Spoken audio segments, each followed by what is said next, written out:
Bienvenue mesdames, mesdemoiselles et messieurs, vous suivez Critique Info, premier numéro. Lundi, vous êtes sans l'ignorer que nous finissons finalement l'année. Donc nous sommes passés à la deuxième partie du mois de décembre, qui est le tout dernier mois de l'année 2019. Il faut dire aussi que ce n'est pas anodin, mais c'est plutôt un signe assez important parce que, regardez, vous allez vous rendre compte que nous entrons dans la deuxième décennie de l'an 2000.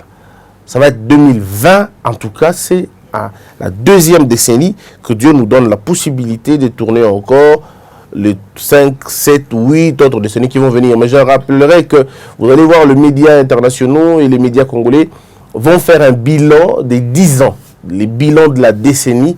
On va revenir sur de grands événements qui ont émaillé cette décennie. Oui, c'est une décennie de problèmes, et surtout pour l'Afrique. On en parlera si Dieu nous prête vie. L'actualité, d'abord, une pensée pieuse à toutes ces personnes qui sont encore tombées hier et avant-hier dans notre grand Kivu. Des Congolais sont tombés, ce qui est inadmissible malgré le renfort qui se trouve sur place. Mais ce qui est important à signaler, c'est que le combat est engagé et que l'armée congolaise s'est décidée finalement de pousser très très loin les ADF, d'abord de les reconnaître, et de les mettre tous en péril. Parce qu'il faut dire que le président de la République a donc lancé cette opération avec beaucoup de vivacité, mais c'est une concentration des forces de l'ordre à l'est de la République. Je dois vous rappeler ici qu'on a envoyé 20 000 personnes, on parle de 21 000 personnes, là où il y avait 11 000. Donc c'est le double finalement. Je pense simplement que tous les bras sont activés, le bras diplomatique activé, le bras de l'armée aussi activé, et aussi la région des Grands Lacs est responsabilisée. Ce qui est très important parce qu'il fallait finalement ouvrir tout ça. Mais je continue à demander au président de la République, pour arrêter cette histoire convenablement, il faudrait que le président fasse ce que moi j'appelle le forum national des chefs coutumiers. C'est extrêmement important, surtout au niveau de l'Est. Tant qu'on ne va pas associer les chefs coutumiers, tant qu'on n'associera pas les notables, tant qu'on ne va pas associer ces ancêtres qui vivent de ce côté-là, je crains que la situation se soit décantée. Je pense humblement que nous devons aller dans ces mesures-là, trouver des raisons beaucoup plus fondamentales pour que ça marche. C'est important. Hier, mesdames et messieurs, l'actualité a été dominée par le retour de Martin Fayulu. Je donne d'abord la revue de presse. Louzo Nobambi fait quoi à la CPI? Titre Africa News. Afro-Lipopo se pose des questions sur l'insécurité à l'est de la République et trouve le nom, le cimetière de Félix Tshisekedi, Béni, Eminemboué. Au-delà des réformes profondes, c'est le titre de la prospérité. Félix Tshisekedi annonce des grandes actions en 2020. Mon analyse va s'articuler autour de l'arrivée de Martin Fayulu. Mais j'aimerais, mesdames, mesdemoiselles et messieurs, réfléchir avec beaucoup plus de raison que de passion. On va donc essayer de faire des chiffres qui vont peut-être étonner ou pas, mais nous allons essayer de réfléchir convenablement. Vous êtes sans ignorer que hier, Martin Fayulu est rentré à Kinshasa. Il y a eu une foule énorme, une foule compacte. Des gens sont allés l'accueillir. Il était dans un tchipoy. On l'a mis dans un tchipoy, chantant pour lui, dansant pour lui. Et puis finalement, il s'est adressé lui aussi à son peuple, mais en demandant qu'il va le faire lui aussi son état de la nation en tant que président élu. Il va le faire le 30 décembre. Enfin, le 31 décembre, c'est ce qu'on a dit. Mais c'était quoi l'essentiel de la communication? Martin Fayulu a parlé de plusieurs choses. Il a parlé de Béni, il a parlé de la crise au Congo, il a parlé de l'État qui est en faillite. Il a même dit que Félix Tshisekedi a été trompé par Kabila. Alors vous allez vous rendre compte que ça commence un peu à changer le temps. Ce n'est plus que Félix était complice, ce n'est plus qu'il a été, il a arnaqué lui aussi, mais c'est plutôt il s'est fait tromper. Donc celui qui se fait tromper, c'est en même temps un naïf quoi. En fait, c'est ce que le président Fayulu voulait dire. Donc monsieur Félix Tshisekedi s'est trompé il s'est laissé tromper par Kabila et que il fallait encore pour lui, selon les dires de Martin Fayulu, ils vont mener des grandes actions, des très grandes actions pour finalement faire libérer disons pour faire libérer l'honorable Mike Mukebai. Mesdames, mesdemoiselles et messieurs, permettez-moi de réfléchir un peu sur des questions. Le propos, par exemple, de M. Martin Fayulu, quand il dit que Mike Mukebai, pour la Cour du Cameroun, Tinate, Mike Mukebai, Bakangiye. C'est une très bonne manière de faire les choses. C'est une très bonne, peut-être une caricature. Mais les faits pour lesquels Mike Mukebai est poursuivi sont des faits qui ne sont pas des faits banaux. Non, ce ne sont pas des faits banaux, ce ne sont pas des faits bénins. Ce sont des infractions qui sont contenues et reprises dans les codes pénals. Notre code pénal poursuit ces infractions-là. Et quand on est un leader politique, on ne peut pas dire que diffamation, c'est rien du tout. Si vous dites que diffamation, c'est rien du tout, eh bien, vous n'allez plus reprocher à Félix Tshisekedi qui, lui, en son temps, dans un autre contexte d'ailleurs, avait dit que, ici chez nous, la rétrocession est normale. Alors qu'à l'époque, Félix Tshisekedi ne le disait pas dans la normalité de fait, mais il disait dans ce qui est devenu comme endémique. Il faisait un constat. Mais alors, quand vous dites que pour la Makambo Tinate, ça veut dire quoi Makambo Tinate? Diffamation, et ça Makambo Tinate. Diffamation, et ça Makambo Tina. Mais la logique, il faut le bela pour Martin Faye, pour de combat qui Mukebai, et ça que Tissikon de combat qui Mukebai a bénéficié de la faveur à mon côté. Tissikon de combat qui Mukebai a détenu en violation de la loi, en violation de la procédure. Mais dire que le grief porté contre lui, ou porté, oui, contre lui, et ça, le grief, il y a Tinate, en tout cas là, c'est méconnaître les méandres du droit, c'est méconnaître même quelques règles élémentaires. Il y a et pas pour celui qui veut assumer la responsabilité en Mboka, que diffamation, et ça, Tinate, pour diffamation, et ça, thermomètre à moralité publique. Diffamation est cause à la base. On ne peut pas banaliser la diffamation. Allez dans des autres pays, vous allez vous rendre compte que c'est la diffamation dans ce pays-là. Mais qu'est-ce que nous réfléchissons sur total Cambo, total bien? Allons-y. Moi, j'ai fait des recherches qui ne sont toujours pas, je vais dire, toujours évangélités. Et ça, ma recherche nanga, on a sali. Dans un peu, ça va chiffre, on a approximation. Les chiffres, approximation. Les chiffres, dans un peu, ça va chiffre, évangélités. Et ça va chiffre na approximation. Et cause là légèrement lucolo, to légèrement nassé, mais marge de manœuvre ko le kayango na ko le kayango te, il y a déjà ko caractériser réflexion nanga ya lilo. La question, vous allez excuser, j'ai un peu une voix, on dirait enrhumée mouké. La question fondamentale les aliboué. Kota la Ndenge Martin Fayulu Bandaki na Genève. Tilelo, vous allez vous rendre compte qu'il y a eu des choses qui ont été dites, il y a eu des choses qui ont été faites. Au jour d'aujourd'hui, moi j'ai répertorié pratiquement près de 926 contradictions dans ma propos, il y a Martin Fayulu. Je mets une parenthèse, pardon, j'ouvre une parenthèse. Je ne porte pas une critique stérile, pas du tout. Je ne suis pas en train de dire que Martin Fayulu est un diable où il a tout échoué. Je ne le dis pas non plus. J'essaie d'analyser simplement. Qu'est-ce qu'on entend par une contradiction? Une contradiction, c'est dire le bleu aujourd'hui, et demain vous dites que le bleu c'est le blanc. Vous vous contredisez. La contradiction, c'est aussi l'absence de constance. J'étais ici pour, et demain je ne suis plus pour, je deviens contre, ainsi de suite. Tout ça, la velléité, on a une reprise de une sorte de contradiction. Quand on dit il faut aller avec la machine, il ne faut pas aller avec la machine. Quand on dit on va voter avec le papier, mais on ne va pas voter avec le papier. Quand on dit on va aux élections, mais on ne participera pas à l'élection que Nanga a finalement faite. Et au-delà de toutes ces choses, vous allez vous rendre compte qu'il y a tellement de contradictions dans les propos comme si tout n'était pas organisé. On ne peut pas en même temps méconnaître à quelqu'un le pouvoir et d'un côté on lui demande de régler les questions cruciales d'un pays. C'est aussi de la contradiction. Je prends un exemple.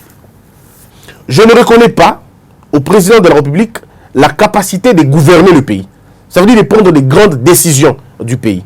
Mais en même temps, je demande au même président de la République de nommer, de faire partir les généraux qui sont à niveau, il y a Est Kuna. Alors, il y a une contradiction. Parce que vous demandez à qui et vous demandez quoi. On ne peut pas dire que l'État est en faillite et on demande au même État de réorganiser les choses. On ne peut pas demander, on ne peut pas dire que Mboka est dans la faillite et vous demandez qu'il y ait des concertations, ou vous demandez qu'il y ait des dialogues, ou tout ça. Vous ne pouvez pas le demander dans un contexte d'un État en faillite. Un État en faillite, on le regarde, on l'euthanasie et finalement on change les choses. Lorsque l'État est en faillite, c'est lorsque les institutions de la République, toutes les institutions, bref, ne fonctionnent pas du tout. Ça veut dire qu'il n'y a rien du tout. L'armée ne reconnaît pas le pouvoir judiciaire. Le pouvoir judiciaire ne reconnaît pas le pouvoir législatif. Le pouvoir législatif ne connaît pas le pouvoir exécutif. Le peuple ne se reconnaît pas dedans. C'est dans cet environnement ou dans cette ambiance que l'on peut dire qu'il y a une crise fondamentale. Alors, et on peut même dire que l'État est en faillite. Lorsque l'État ne paye pas lorsque l'État ne paye pas les enseignants, lorsque l'État ne prévoit rien pour les militaires, lorsque l'État ne prévoit rien pour les professeurs, lorsque l'État ne paye pas les magistrats, oui, on peut dire que l'État est en faillite. On n'a pas dit lorsque l'État paye mal. Non, lorsque l'État ne paye plus. C'est ça ce qu'on appelle une faillite. Mais maintenant, est-ce qu'on peut demander à un État en faillite de réorganiser les choses? Ce n'est pas possible parce que vous ne demandez pas à quelqu'un qui est malade de se soigner. Celui qui est malade va à l'hôpital se faire soigner. Ou on le porte, on l'amène à l'hôpital. C'est dans cet état-là. Alors, qu'est-ce qu'on attend dans un État encore en faillite? On attend en principe rien du tout dans un État en faillite. Alors, je suis en train de vous donner juste un terme. Pour le moment, il y a une contradiction. On ne peut pas dire à ses partenaires que Bazo Luka Mbongo et en même temps, on ne peut pas dire que je suis toujours avec mes partenaires. C'est un peu compliqué. Moïse Katumbi, il cherche l'argent, Bemba est taiseux, mais en même temps, nous sommes toujours ensemble. Le Gouta Monene, Balobaki que la Mouka est Koufa. En fait, qui a dit que la Mouka est gagné Koufa? C'est ça aussi, tout ça, des problèmes d'Abisu Ngwana. Alors, quand on est fanatique, on ne sait pas percevoir ces choses-là. Quand on est fanatique, on ne peut pas percevoir ça parce qu'on est bloqué dans une logique de regarder que dans la même direction. Mais quand on sort un peu, on se rend compte que oui, effectivement, il y a eu une petite contradiction. En réalité, les contradictions ne sont pas sataniques, non. Les contradictions sont normales quand on vit, la politique est dynamique, ça peut changer, ainsi de suite. Mais le problème, c'est que, est-ce que vous changez avec les choses ou vous déterminez suite à Makambo? Et c'est pourquoi, moi, personnellement, en faisant des recherches, Nasalaki ma recherche, je me suis rendu compte que, monsieur Martin Fayoulou, à atteindre déjà près de 926, peut-être je sais, peut-être la rose à la légèrement lucolo ou bien légèrement nassé, mais là,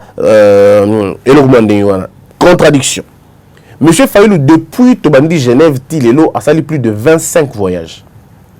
Un peu plus de 25 voyages. S'il faut compter tous les voyages qu'il a fait, on peut les compter les uns après les autres et comme plus de 25. Ou légèrement moins, mais en tout cas, il va dans la tranche. Tous ces voyages en Europe, tous ces voyages en Amérique, tous ces voyages à l'intérieur du pays, depuis la campagne, parce qu'il faut dire ça, depuis la campagne Haïti, ça fait quand même beaucoup, on va dire, ça fait quand même beaucoup. Même depuis que, s'auto-proclamé qui est président de la République, jusqu'à aujourd'hui, voyage Junior, il va compter au moins plus de 25. Il a fait jusque-là plus de 32 discours. Je dis des discours à l'objet peuple, devant peuple, plus de 32 discours. Les apparitions en public, n'en parlons pas. Les interviews qu'il a accordées, je ne saurais pas les compter parce qu'il a tellement ébélé que nous ne comptons pas. Mais au moins, quand il a parlé devant le public et tout, j'ai énuméré comme ça une sorte de 32 discours. Alors là où ça dérange un peu, c'est le mot pantin, le mot marionnette, tous les mots dégradants, un peu de mots dégradants à l'endroit, il y a président de la République, et il a compté au moins 900. Au moins 900 propos, pantin, marionnette, inutile, tout ça, blablabla, babilo qu'on a nommé, tout ça. Si vous compter, babilo qu'on a au moins 900. Mais il y en a même quelqu'un qui va faire rire en me disant qu'il y a contact qui plus de 900. Moi, je peux me limiter au moins à 900. Disons dans le document que je possède. Mais quand vous allez un peu plus loin maintenant, le nom de Kabila et le nom de Félix Tshisekedi, ou les noms un peu similaires, ceux qui ont plutôt comptabilisé combien de fois Martin Fayoulou s'est adressé à Félix Tshisekedi ou combien de fois il a parlé de Kabila, vous allez vous rendre compte qu'il fallait au moins 1700 fois ce nom-là revienne dans le discours. Bon, ici je ne dis pas affinité, je dis qu'on cite Combo. Et ça en bien ou en mal, mais vous allez vous rendre compte que c'est beaucoup plus de 1700 fois. Plus de 1700 fois. Et vous voyez que ça devient quand même, il y a des chiffres, on a essayé un peu de travailler et pour vous le donner. Alors là, on s'est appelé Bandeko, site, tout ça, vous appelez pour qu'il y ait un dimaké boza, vous voyez qu'il y a la logique. Faites ça aussi, faites la même chose. Déjà, vous me servez des canaux, il y a bien. Alors, au-delà de toutes ces choses, ça montre quoi ici? Ça montre simplement que au niveau de la Mouka, il y a un problème de coordination. Dans le Mouka, l'autre fois, qu'il y a un problème, il y a cash, même parce que Bango a eu pouvoir, c'est différent. Vous savez, quand vous n'avez pas le pouvoir et quand vous avez le pouvoir, les comportements seront différents. La patience, elle est beaucoup plus longue quand on a le pouvoir que quand on n'a pas le pouvoir. Quand on n'a pas le pouvoir, on s'impatiente, les petites contradictions, et nous, on a un balamoko, que quand on est dans le pouvoir. Voilà pourquoi mon objet, je ne sais pas utiliser, je ne sais pas travailler beaucoup plus sur la question cash et la Mouka, parce que cash et la Mouka, tout compris, ils n'ont pas le même statut maintenant. Mais il y a un élément important. Il y a un élément important. Je vais vous dire, dans la contradiction, c'est aussi, il faut compter aussi révolution, soulèvement populaire, résistance, opposition. Toutes ces choses-là font partie de la contradiction. Hein. Non, tiens, on a encore de contradiction. Garder ses députés au siège et toujours militer, faire l'extérieur et tout ça, ça fait partie aussi de la contradiction. 2 fois, son ami cité, 2 fois, Martin Fayulu Memié na l'IPK. 2 fois, na Chipoy. La première fois, c'était, je crois, avant la campagne, ou peut-être pendant la campagne. Deuxième fois, un autre journaliste m'a fait comprendre que c'était la 3e fois. Mais moi, je n'ai vu que 2 fois, en tout cas. Non, moi, la 3e fois. 2 fois. Alors, c'est ça qu'on peut dire, on peut analyser l'homme dans ces conditions-là. Moi, je n'entre pas dans les considérations. Est-ce que c'est bien Bachana Chipoy ou pas? Ça, c'est pas mon problème. S'il estime que c'est pour lui une manière de s'affirmer, bon, c'est lui qui voit. S'il estime aussi que ce n'est pas une façon pour lui de s'exprimer, mais en réalité, c'est une autre manière de faire les choses, bon, tout le monde sait, tout le monde peut dire, donner l'explication de Chipoy, ou Bango, Balingi. D'autres personnes associent l'image de Chipoy, mais l'image à Longangé. D'autres estiment que histoire, il y a esclavagisme, ainsi de suite. Bon, il y en a encore des analyses qui se font en disant que Moïse Katumbi n'a jamais été porté dans Chipoy Bongo. Bon, disons depuis Makambo et Bandi. Bemba non plus, peut-être avant, en tout cas avant. Et puis, voilà un peu, hein. Eux n'ont pas été dans ça. Pourtant, selon les analystes, Bangonde est faiseur de Martin Fayulu. Parce que Genève a créé Martin Fayulu. Ça, on est tous d'accord. Genève a créé Martin Fayulu. Avant Genève, Martin Fayulu ne pouvait pas avoir aura avec Inangwana. C'était un opposant, comme tous les autres opposants. Mais c'est finalement Genève qui l'a créé. Mais les parrains de Genève, ça veut dire les créateurs de Genève, Batouana Batika n'a jamais commis mon Manachipoy. Naïbité, ce qui fait Félix Tshisekedi, c'est ma mère Nachipoy Bongo. Naïbité. Et quand vous regardez le Chipoy, vous regardez qu'il y a le signe, il y a léopard. Très identifié dans Totem Yambo Kanabiso, ce qui est bien, mais souvent identifié aussi dans le régime Yamobutu de 32 ans de dictature, 32 ans de malversation financière, 32 ans de tout ce que vous savez, hein, privation de droits de l'homme et ainsi de suite, mais 32 ans d'unité aussi, 32 ans de ne pas de guerre à l'est du pays, 32 ans de puissance, 32 ans de confirmation à l'international, 32 ans de la grandeur, tout ça aussi, ça peut être dit à l'intérieur. Maintenant, quand on avance, c'est que dans les propositions de Martin Fayulu, élection anticipée, posons-nous des questions simples. Sur qui Martin Fayulu fonde son espoir pour nous gagner l'élection en 2023? Disons, élection anticipée. Aujourd'hui, si nous allons dans une élection anticipée, est-ce que Martin Fayulu va gagner? Est-il sûr qu'il va gagner? Est-ce qu'il est sûr qu'il sera toujours le candidat commun et à la Mouka? Parce qu'aujourd'hui, il faut rappeler que Katumbi n'est plus dans la position avec laquelle on va avant. Donc si on va dans une élection aujourd'hui, je suis très convaincu que Katumbi va se présenter comme candidat président. Jean-Pierre Bemba, sa situation peut être réglée dans peu de temps. Et on est convaincu que Félix Tshisekedi se battra pour remettre Jean-Pierre Bemba dans ces conditions. Ce que Jean-Pierre Bemba a des conditions, Katumbi a des conditions. Pensez-vous que Martin Fayulu a un candidat commun?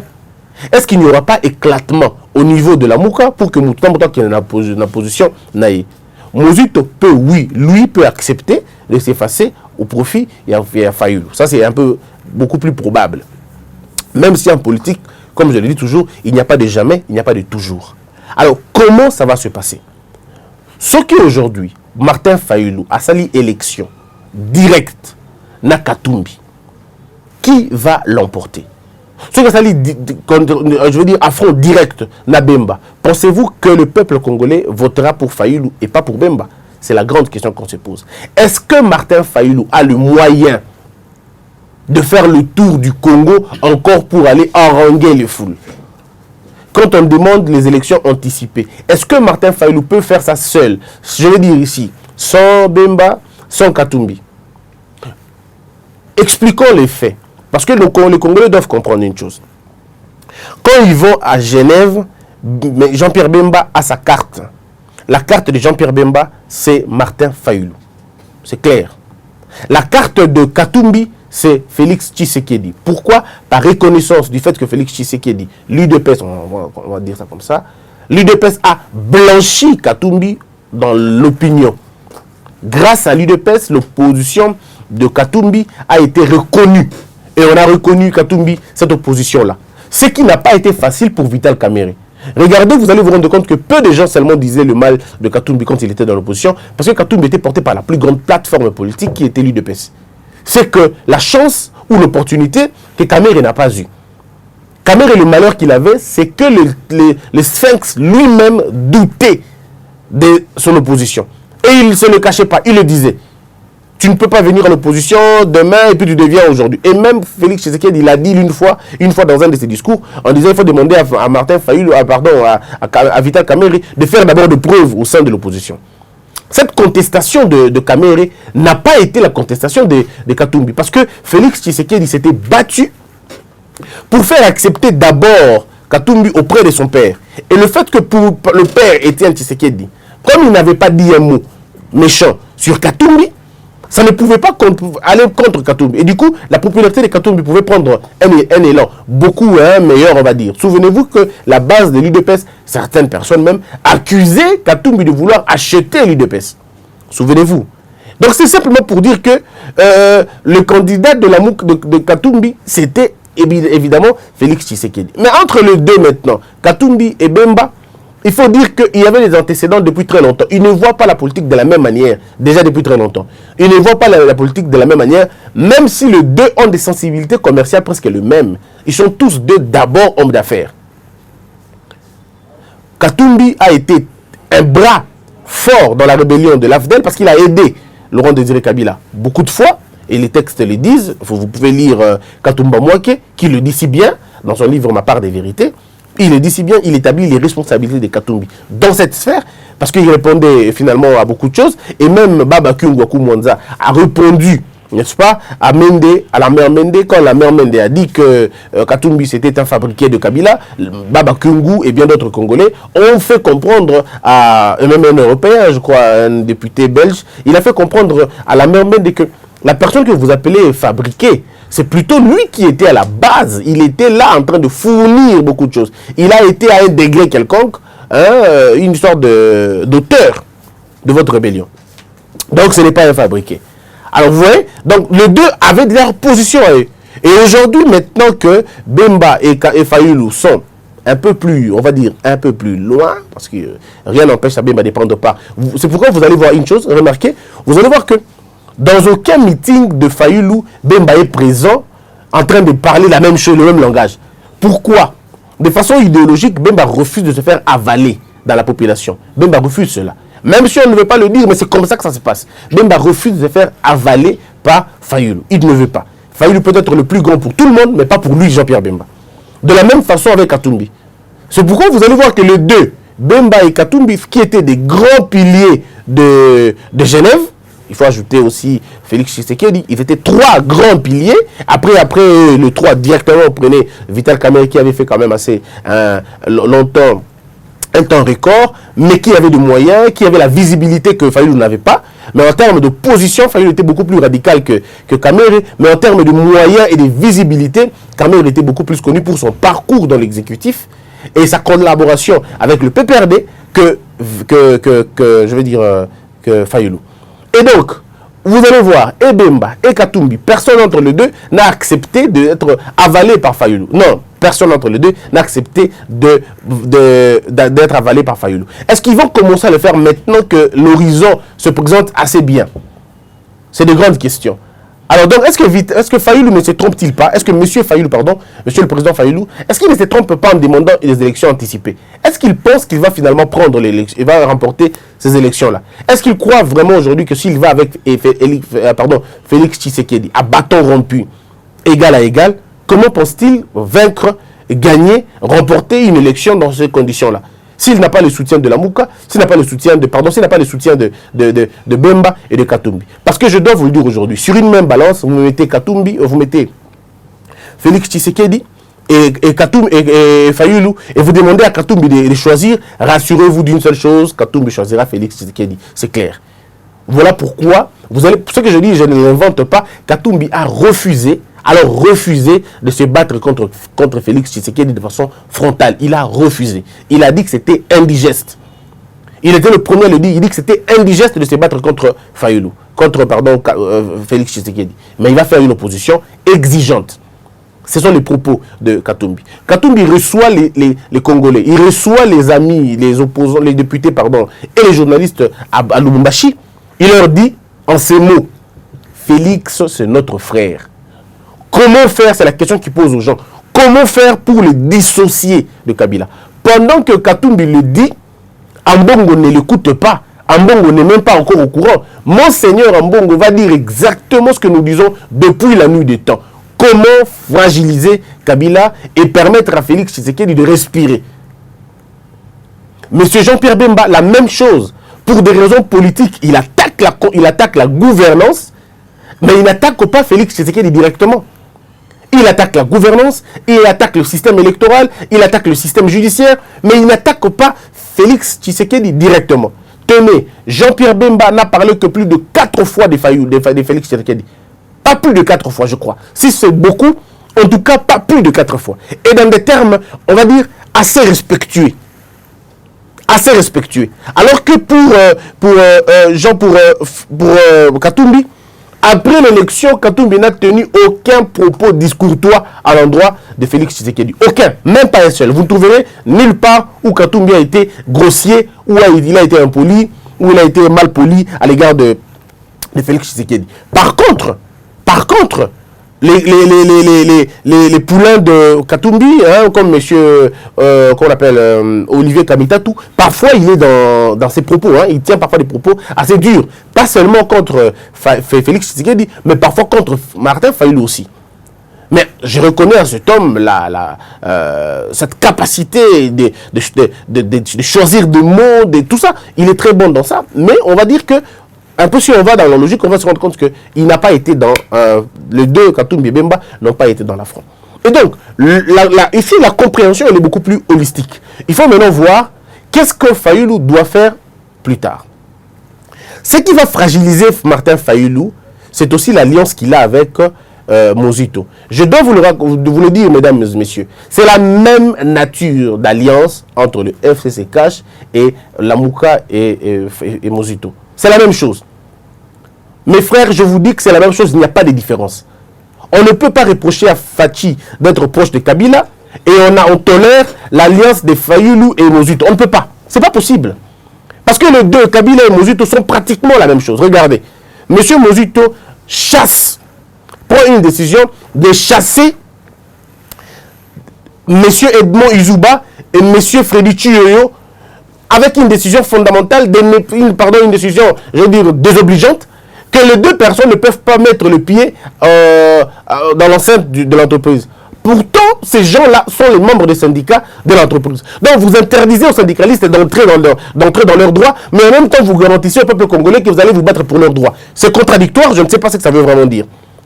Les gens sont impayés, ça fait plus de 20 mois, ils ne peuvent pas parler, parce qu'ils appartiennent à un clan, je ne comprends pas la logique. Moi, je suis finalement assez dérangé, très dérangé, de voir M. Mozito continuer à faire des discours, continuer à parler pour mettre monts et merveilles aux Congolais, alors qu'il est incapable de payer une trentaine de personnes, Et ce n'est pas des millions d'argent, non, c'est 25 $. 25 $. Est-ce que vous imaginez un peu? Vous n'êtes pas en mesure de payer 25 $ à plus de 30 personnes, mais vous serez capable finalement de payer les arriérés des salaires des gens. Est-ce que vous comprenez un peu la logique? bateau basali pour l'entreprise na yo au fouti bangote batikali na barrière ça fait 20 mois bafuta makate mais aujourd'hui ba quand même que boka mamboka bo futa basalaire batu nyoso bo futa basalaire batu ndenge ni o ayo moku to basali pour na yo au futa bangote bon ba basali pour na mboka ndo futa bango. C'est ça qui va coûter à Martin Fayulu la comment on appelle le truc, ça va lui coûter cher et donc on a cette alliance là, ça va le coûter. Ça va le coûter. Donc, au regard de toutes ces choses, il faut dire ça comme ça. Moi, je vais terminer mon analyse de ce matin en disant simplement aux Congolais que parfois c'est bien de faire la politique, parfois c'est bien aussi de regarder, d'observer la politique, mais il est important d'éviter de prendre de posture, mais plutôt de s'afficher dans ma position beaucoup plus réaliste. Je continue, moi, Christian Bossembe, à demander à M. Martin Fayulu de se rapprocher du président de la République. Si vous voulez que votre pays évolue, si vous voulez que ce pays se développe, fragilisez Kabila, comme l'a dit le monseigneur Ambongo, fragilisez Kabila, mettez-vous ensemble. Avalez un peu de vos orgueils, avalez un peu de votre amour propre, essayez de mettre ensemble pour que ça change. Sinon, on n'aura que nos yeux pour pleurer et ça ne marchera pas. Les élections anticipées ne sont pas une raison. Excusez-moi de vous le dire, ce ne sont pas une raison, ça ne réglera aucun problème. Tant que vous n'avez pas réussi à régler la question de la CENI, tant que vous n'avez pas réussi à régler le problème de la Cour constitutionnelle, de votre appareil judiciaire, ne vous en faites pas, ça va être inutile cette histoire. Je vous demande plutôt, vous, M. Martin Fayulu, de rejoindre votre frère sans aucune condition. Mettez-vous ensemble et vous allez trouver des moyens sur l'État pour fragiliser votre adversaire. Sinon, ça va être compliqué pour vous. Merci d'avoir été nombreux à suivre notre analyse. Je sais qu'après, les gens vont insulter sans m'avoir lu. Je vous dis merci déjà pour tout. Et on va se retrouver très prochainement. Notre anniversaire, c'est le 23 décembre. On aura besoin de vous. Que la peur quitte nos esprits et que Dieu bénisse les RDC.